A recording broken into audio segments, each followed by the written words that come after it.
A member for Pascoe Vale. Acting Speaker, and it's always a pleasure to follow the member for Tarnee. What an amazing contribution. I rise to also speak in support of the Early Childhood Legislation Amendment Premises Approval in Principle Bill of 2023. And in my first speech to Parliament, Acting Speaker, I spoke about the ongoing commitment of the Victorian Labor Government and my commitment as the new local member for Pascoe, Vale, Coburg and Brunswick West to continue lifting and improving access and outcomes for local children through early childhood education. Because as the local member, but also as a local parent, I appreciate firsthand just how much local families value the quality of our local early education and kindergarten resources. As it's local kinders that first shape and inspire the minds and future life chances that we value for what we value and care for the most, children and young people. With 90% of a child's brain developing before the age of 5, early childhood education has a profound effect on the way children develop and lays the foundations for their future life chances. And that is why I'm so proud to be part of an Allan Labor government which, as a very first priority and task, has assembled a refreshed whole-of-government approach to supporting children and families through the creation of a new Minister for Children's portfolio, led by the predecessor for the member for Pascoe Vale, Ms Blanthorne, in the other place. This refreshed approach places children's wellbeing, welfare and future life chances at the very heart of government decision-making and seeks to bring together the Victorian Government's nation-leading investments and reforms under a central coordinating portfolio, which since 2014 has included the commitment to invest over $14 billion to expand kindergarten programs across the state under Best Start, Best Life reforms, a commitment to establish 50 government-owned and operated early learning centres to address childcare shortages in areas of need, and where possible seeking to co-locate new early learning centres and with schools to avoid the dreaded double drop-off through reforms which were enabled through legislation passed last sitting week. The rollout of the game-changing $270 million Free Kinder initiative is another key reform we've introduced that's available to all 3- and 4-year-olds participating in funded kinder programs, a groundbreaking initiative which is providing a 15-hour per week program for 4-year-old children and a minimum of 5 hours a week program for 3-year-old children too. Free Kinder is also saving families up to $2,500 per year, playing a big role in alleviating the cost of living pressures for families and also acting as a women's economic reform initiative, particularly for young mums, by encouraging women to re-enter the workforce through increased provision of early childhood education. We're also progressing with the establishment of pre-prep over the next decade, which is another key reform and which will lead to a new universal 30-hour-a-week program of play-based learning to be made available for 4-year-old children. And we're also, of course, delivering record investments to upgrade local early childhood centres and kindergartens across my community in Marybeck, which I will touch on shortly, which will also continue providing the growing number of local young families in my community with greater access to local kinders. These are all vitally important initiatives, Acting Speaker, which will all help play a role in setting the foundations for a better health and better life for our young children. But of course, there is always more to do, and hence why we're now seeking to progress with this Early Childhood Legislation Amendment, Premises Approval in Principle Bill. In our last term, the government enacted the Early Childhood Legislation Amendment Act of 2022 to implement most of the findings and recommendations of the 2019 National Quality Framework Review, which was approved by all states and territories and the Commonwealth through the Education Ministers' meeting. The NQF introduced a new quality standards in 2012 to improve education and care across long daycare, family daycare, preschool, kinder and outside hours school care services. Key standards that are outlined in the NGF that recognise early learning centres need to adhere to across the following 7 key pillars, which include Quality Area 1, relates to educational programming by educators around child-centred learning support for their development. Quality Area 2 covers children's health and safety, which ensures the right of children to learn in a safe environment that promotes their health and wellbeing, and looks at things around,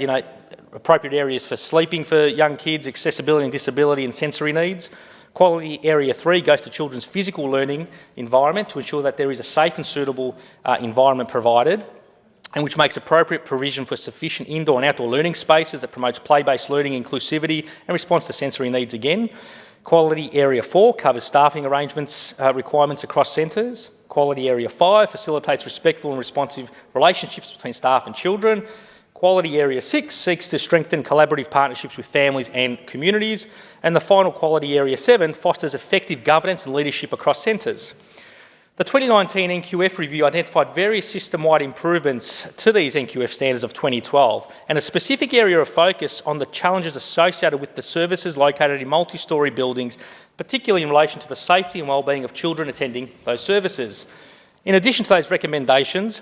To improve safety measures related to services located in multi-storey buildings, the 2019 NQF review also identified an emerging issue in Victoria and the ACT in relation to newly built or renovated early childhood services premises in multi-storey buildings which are completed consistently with local building law and planning requirements, but do not comply with the NQF requirements relating to the physical design and environment of education and care services premises. In these circumstances, applicants for a service approval to operate an education and care service in newly built or renovated premises face the risk that their application will be refused unless costly post-construction rectification works are undertaken to make the service premises compliant with the NQF. The 2019 NQF review recommended establishing a premises approval in principle scheme for newly built or renovated services premises in multi-storey buildings in Victoria and the ACT to address this issue. And that is what this bill is all about, progressing and implementing, Acting Speaker.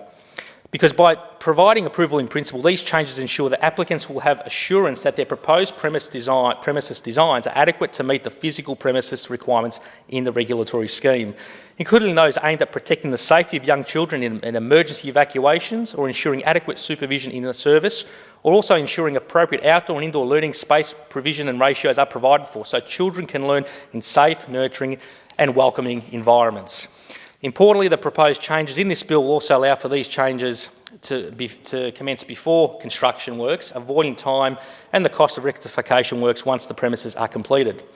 Only 10% of approved early learning childhood services are located in multi-storey buildings, Acting Speaker, and the number of proposals for early childhood services in multi-storey buildings, however, is expected to increase over time, including in the inner suburban areas such as mine in Marybeck, which I will touch on very shortly. And Acting Speaker, as I mentioned earlier, these reforms continue to build on the Labor government's commitment to expand and improve access for families across the state and across Pascoe Vale to good quality early childhood kinder facilities. On August the 22nd last year, I was so pleased to join with the then Minister for Early Childhood and Pre-Pet, Minister Stitt, to announce that the Victorian Labor government would be investing a record $10.7 million towards 11 new and expanded kindergartens across the Marybeck community.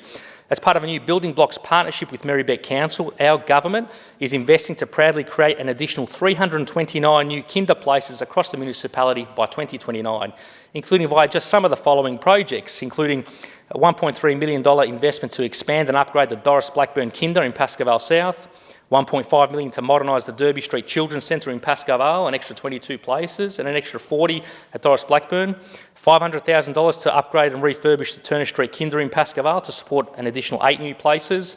$400,000 to expand the Pascoe Vale Community Centre upstairs from the Sussex Neighbourhood House, with works to facilitate an extra 40 places. In May, I officially opened the upgraded and brand new St Linus Kinder in Merlinston through a $490,000 investment. And in May this year, we announced the investment of $154,000 into the Shirley Robertson's Children's Centre in Coburg to facilitate an upgrade.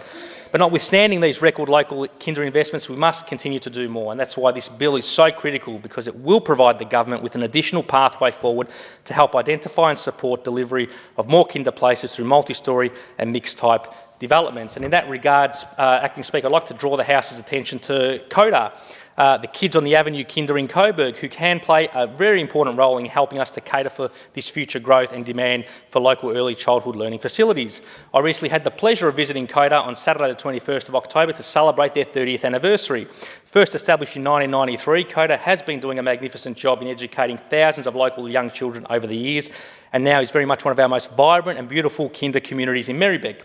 CODA has been providing a safe, happy and supportive environment that fosters